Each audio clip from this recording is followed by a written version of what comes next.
সাথে সাথে জিবরিল আলাইহিস সালাম হাজির হয়ে গেলেন, আরজ করলেন, ইয়া রাসূলুল্লাহ, আল্লাহ পাক আপনাদের আলোচনা শুনতেছেন, জান্নাত থেকে দুইটি ফল দিয়ে আমাকে পাঠাইয়েছেন, একটা আপনি ভক্ষণ করুন, একটা খাদিজাতুল কুবরাকে দিন, দুইজনে খাওয়ার পরে স্বামী স্ত্রীর হক আদায় করেন, আল্লাহ পাক সুবহানাহু ওয়া তাআলা আপনাদের মাধ্যমে জান্নাতের ফল দান করবেন, জান্নাতের ফুল দান করবেন।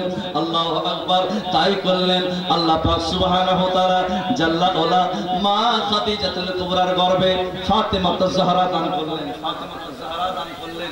আল্লাহর হাবিব সাল্লাল্লাহু তাআলা আলাইহি সাল্লামকে ফাতেমাতুজ জাহরা আল্লাহ পাক দান করলেন। ফাতেমাতুজ জাহরা মায়ের পেট থেকে কথা বলছেন, কিভাবে হাদিস শরীফের মধ্যে আসছে, আমার নবী ইসলামের দাওয়াত দেওয়ার জন্য গেছেন, হযরতে খাদিজাতুল কুবরা রাদিয়াল্লাহু তাআলা আনহা দরজার সামনে তিনি কাঁদতেছেন, আমার নবীকে এই কাফিররা কষ্ট দেয়, দুঃখ দেয়, আমার নবীকে পেরেশান করে, তাই স্মরণ করে তিনি কাঁদতেছেন।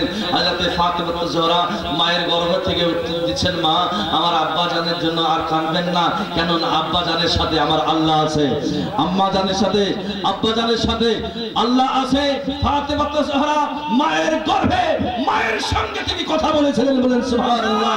ফাতেমাতুজ জাহরার সাথে আমার নবী বলেছেন, ফাতেমাতুজ জাহরা আমার টুকরা, আমার টুকরা। ফাতেমা হচ্ছে সমস্ত জান্নাতি রমণীদের সর্দার, সুবহানাল্লাহ, আল্লাহু আকবার। হযরত হাসান এবং হুসাইন জান্নাতি যুবকদের সর্দার, হাসান হুসাইন জান্নাতের যুবকদের সর্দার।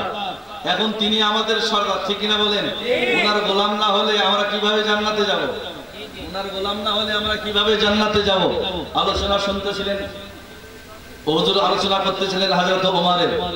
হযরত ওমর রাদিয়াল্লাহু তাআলা আনহু একদিন গনিমতের মাল বন্টন করছেন, গনিমতের মাল মসজিদ নববীতে বন্টন করছেন। ইমামে হাসান আসলেন, আসার পরে, হে ফারুক আযম, আমাদের যেটা হিস্সা, আমাদের যেটা অংশ সেটা আপনি দেন। হযরতে ফারুক আযম 1000 দিরহাম দিলেন। কত? 1000 দিরহাম দিলেন। কিছুক্ষণ পরে হযরতে ইমামে হুসাইন আসলেন, ওনাকে 1000 দিরহাম দিলেন। ওনার ছেলে পাশে দাঁড়িয়ে আব্বা জান আমাকে দান করুন। হযরত ওমর 500 দিরহাম দিলেন। কত? 500 দিরহাম।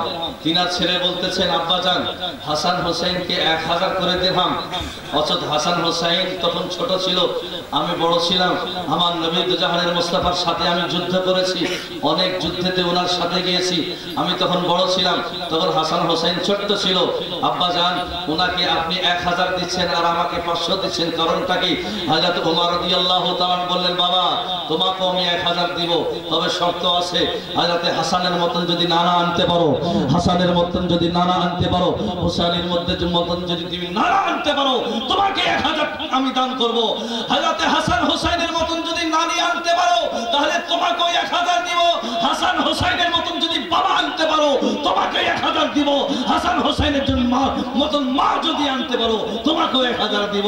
হাসান হুসাইনের মতন খালা যদি আনতে পারো, তোমাকে 1000 দিব। হাসান হুসাইনের মতন চাচা যদি আনতে পারো, তোমাকে 1000। कोई नबी नहीं है मेरे मुस्तफा के बाद, कोई नबी नहीं है, कोई नबी नहीं है मेरे मुस्तफा के बाद, तेरे खुदा नहीं है अली मुर्तजा के बाद, तेरे खुदा नहीं है अली मुर्तजा के बाद, हसन और हुसैन जैसा ना है किसी के और, ना फातिमा सिमा है कोई फातिमा के बाद, ना फातिमा सिमा है। সম্মানিত ভাইরা, আমার দুজাহানের মুস্তাফা দুনিয়া থেকে বিদায় গ্রহণ করবেন। কত আদর করেছেন হাসান হোসেনকে, দুনিয়া থেকে বিদায় গ্রহণ করবেন। আমার নবী বললেন, মা ফাতিমা, আমার কলেজার টুকরাদেরকে নিয়ে আসো, আমি শেষবারের মতন তাদের দেখে নিই। ফাতিমা যাহরা হুজরা থেকে বের হলেন, দেখেন মসজিদ নববীতে হাসান হোসেন কোরআন তেলাওয়াত করছেন। দুই বাচ্চাকে কোলের মধ্যে নিলেন, বাবা চলো, তোমার নানা তোমাদেরকে দেখতে চাই। হযরতে ফাতিমা যাহরা নিয়ে গেলেন, আমার নবী শুয়ে আছেন, বুকের সাথে দুইজনকে জড়িয়ে ধরলেন। নানা কত আদর করে লালন পালন করেছিলে বাবা, আমি যখন নামাজে ছিলাম তোমরা আমার পিঠের উপর চড়ে গেছো, তোমাদের জন্য সিজদা আমি লম্বা করে দিয়েছি। ও আমার কলিজার টুকরা, তোমরা তোমাদের চোখে পানি আসলে আমি নবীর কলিজা ফেটে যায়।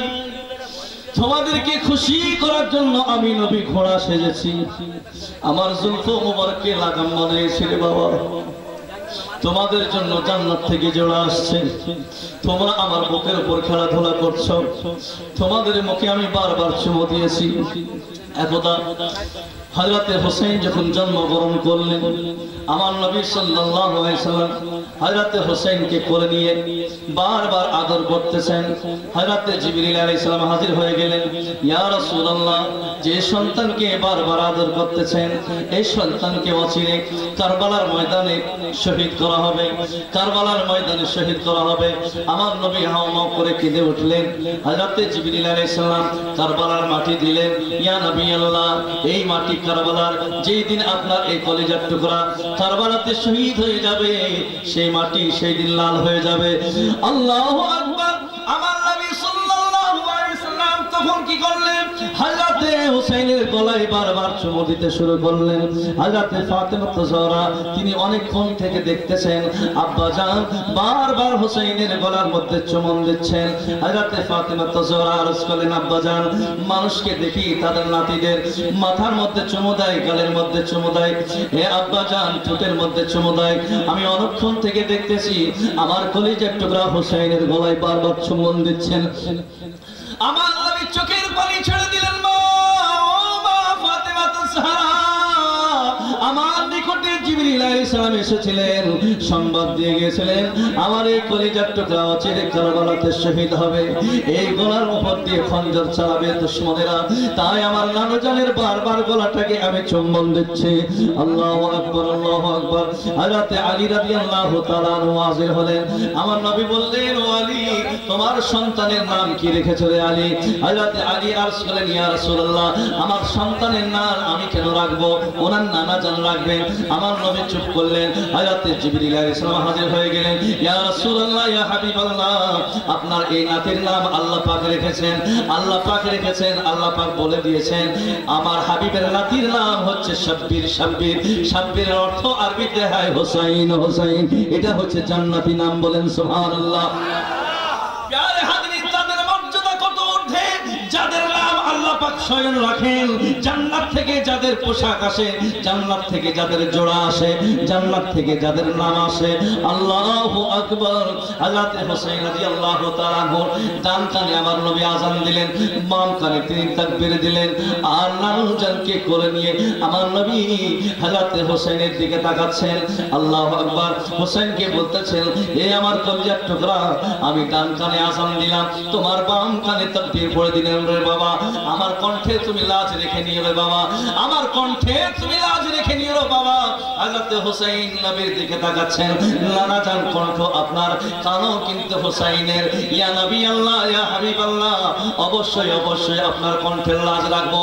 ইয়া রাসূলুল্লাহ, দুনিয়ার মানুষ বাড়িতে বসে বসে কোরআন পড়বে, দুনিয়ার মানুষ দোকানে বসে কোরআন পড়বে, দুনিয়ার মানুষ মসজিদের মেহরাবে কোরআন পড়বে, দুনিয়ার মানুষ দোকানে মাকানে মজলিসে কোরআন পড়বে। নানা জান যদি সময় চলে আসে, আপনার এই কলিজার টুকরা বর্ষার উপরে দাঁড়িয়ে দাঁড়িয়ে কোরআন শোনাবে। বলেন সুবহানাল্লাহ। প্যারে হাজরিন, বর্ষার উপরে দাঁড়িয়ে দাঁড়িয়ে কোরআন শোনাবে। ইয়া নবী আল্লাহ, ইয়া হাবিব আল্লাহ, আপনি चिंता करबेन ना, अपनी चिंता करबेन ना, अपनी चिंता करबेन ना। उसकी हिम्मत पर शेर खुदा को नाज है, उसकी हिम्मत पर शेर खुदा को नाज है, उनकी हिम्मत पर मेरे आका को नाज है। सिजदा तो सबने किया, उसका नया अंदाज है। हुसैन ने वो सिजदा किया जिसको खुदा को नाज है। हुसैन ने वो सिजदा किया जो हुसैन ने वो सिजदा किया जो खुदा को नाज है। अल्लाह अल्लाह घर में करना आसान है, अल्लाह अल्लाह घर में करना आसान है, अल्लाह अल्लाह दुकान में करना आसान है, अल्लाह अल्लाह मकान में करना आसान है, अल्लाह अल्लाह मस्जिद में करना आसान है, अल्लाह की इबादत करना आसान है, कुरान आज़म की तिलावत करना आसान है। लेकिन करबला की धरती की तरफ चलो, करबला की धरती पर आने ने मोहम्मद के लाश तड़कते हुए देखकर, हजरत अब्बास के बाजू कलम होता देखकर, हजरत अली अकबर के लाश पर घोड़ा दौड़ते हुए देखकर, करबला की मैदान में सिजदा करना, अल्लाह अल्लाह करना, कुरान की तिलावत करना, सिजदा करना, ये हुसैन ही का काम है। ये हुसैन बहुत बहादुर है। हुसैन के नॉर्मल मने करें ना, ওই মানে আল্লাহর হাবিবের ঘরটাই হচ্ছে সব শক্তিশালী। কোন দিকে নেমে রাখবেন, আহলে বাইতকে কোন দিকে নেবেন, সব দিকেই আছে। ওরা সব কুরবান করেছেন দিনের জন্য, পিছপা হাতে না, কখনো পিছিয়ে সরে না। আল্লাহ আল্লাহ। আমার নবী দুইজনকে বুকের সঙ্গে জড়িয়ে ধরলেন। মা ফাতেমা, আমার কলিজার টুকরাদেরকে কাঁদতে দিবে না, তারা কানলে আমি কষ্ট পাই। দুনিয়া থেকে বিদায় গ্রহণ করলেন, নানা চলে গেলেন দুনিয়া থেকে। খোদা লাগলে কার চেহারা দেখে খোদা নিবারণ করবেন। যখন 2-3 দিন চুলা জ্বলতো না, ফাতেমা জোহরা বলতেন, যাও তোমার নানাকে দেখে আসো। হাসান হোসেন দৌড়ায় যেতেন, নানার কোলে বসতেন, নানার চেহারা দিকে তাকাইতেন। আমার নবী জবান মুবারক তাদের মুখের মধ্যে রাখতেন, তাদের খিদা নিবারণ হয়ে যেত। নানা চলে গেল, দুঃখ শুরু হয়ে গেল। 6 মাস পরে আমার নবী বলেছেন, মা ফাতেমা 6 মাস পরে তুমি প্রথম আমার সঙ্গে মুলাকাত করবে। 6 মাস অতিবাহিত হয়ে গেল।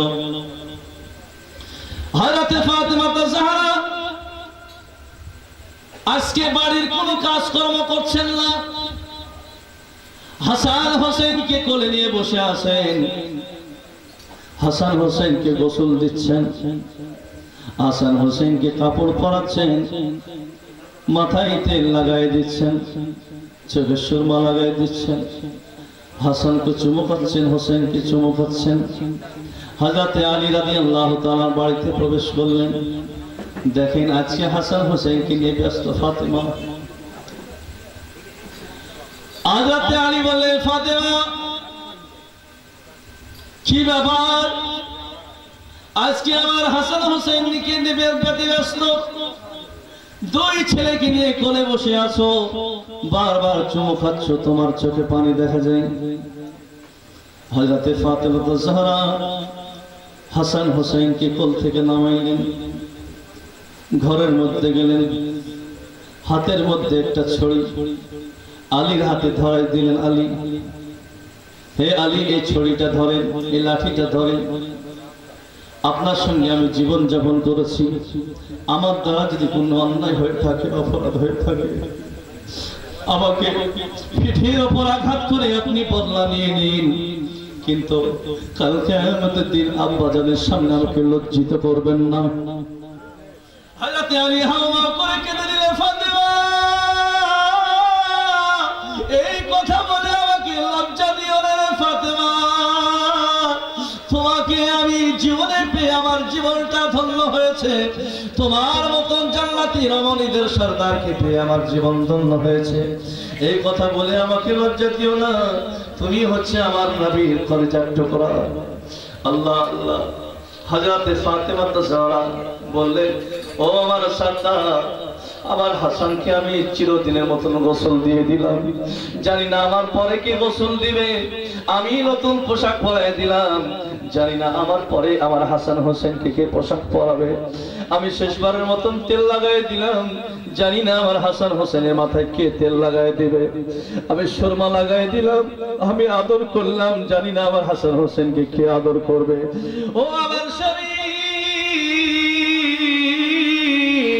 আমার হাসান হোসেনকে কাঁদতে দিবেন না, কাঁদতে দিবেন না, কাঁদতে দিবেন না। হযরত আলী হাওয়া করে কাঁদতেছেন, ও ফাতেমা, মনে হয় আমার নবীর মতন আমাকে এতিম করে তুমিও চলে যেতে চাও, তুমিও চলে যেতে চাও। হযরত ফাতেমা তো জাহরা বললেন, স্বামী 6 মাস অতিবাহিত হয়ে গেছে, আজকে আমি রাত্রে স্বপ্ন দেখেছি আমার আব্বা জান মাথার সামনে এসে দাঁড়িয়ে জানে কি খোঁজাখুঁজি করতেছে। আমি বললাম, আব্বা জান কাকে খুঁজতেছেন? বলে, মা রে, আর কাঁদতে হবে না রে মা। রিওয়ায়াতের মধ্যে আছে আমার নবীর ইন্তিকালের পরে 6 মাস ধরে হযরত ফাতেমা জাহরার মুখে হাসি দেখা যায় না, শুধু আব্বা জান বলে কাঁদতেন। মারে আর কাঁদতে হবে না রে মা, আজকে তুমি আমার সঙ্গে মোলাকাত করবে। এ আমার স্বামী, ও আমার প্রাণের স্বামী, আজকে আমি দুনিয়া থেকে চলে যাব, হাসান হোসেন কি আপনি দেখাশোনা করবেন, কাঁদতে দিবেন না, কাঁদতে দিবেন না। ও আমার স্বামী, আমার ইন্তিকাল যখন হয়ে যাবে আমার জানাজা দিনে উঠাইবেন না, রাতের গভীরতায় উঠাইবেন, রাতের অন্ধকারে উঠাইবেন, আমি ফাতেমাকে জানে কেউ দেখতে না পায়। ওরে আমার মা বোনেরা, ওরে মা বোনেরা, মা বোনেরা যদি ফাতেমা জাহরার আদর্শকে নিজের জীবনে বাস্তবায়ন করে নিত, হযরত ফাতেমা জাহরা কাল কিয়ামতের দিন তাদের হাত ধরে ধরে দিয়ে জান্নাতে চলে যেত। কিন্তু আহারে, আমাদের মা বোনদেরকে শেষ করে দিল। ওই